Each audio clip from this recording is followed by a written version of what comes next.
ફાગણ સુદ પૂનમ એટલે ધૂળેટી। આ પૂનમનું બીજું મહત્વ એટલે ડાકોરનો ફાગણી પૂનમનો મેળો। આ મેળામાં જવા અને રાજા રણછોડના દર્શન કરવા ગુજરાતના વિવિધ વિસ્તારોમાંથી યાત્રિકો ડાકોર ભણી જઈ રહ્યા છે। જય રણછોડના નાદથી વાતાવરણ ભક્તિમય બનાવતા લોકો પોતાની ભગવાન પ્રત્યેની શ્રદ્ધા દર્શાવી રહ્યા છે। ઈશ્વરભાઈ છેલ્લા 5 વર્ષથી ડાકોર પગપાળા જઈ રહ્યા છે। 7 વર્ષથી 7 વર્ષથી અમે આવે છે। અમને એમ શ્રદ્ધા છે ભગવાન ઉપર, એટલે નહીં બાધા કશું નહીં અમને એમ આવે, ખાલી ભગવાનને પૂજી રહ્યા। હજારો ભક્તો હાલ આ પદયાત્રામાં જોડાઈ રહ્યા છે। આ રસ્તાઓમાં તેમની સેવા માટે ખોલાયેલા સેવા કેન્દ્રોમાં સેવા આપતા કાર્યકરો પણ ભક્તોની સેવા કરતા જોવા મળે છે।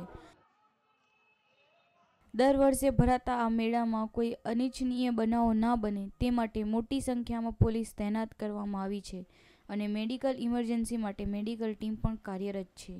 કેમેરામેન ભાવિક પરમાર સાથે મિહિર દુધરેજિયા, ન્યૂઝ ઓનલાઇન, અમદાવાદ।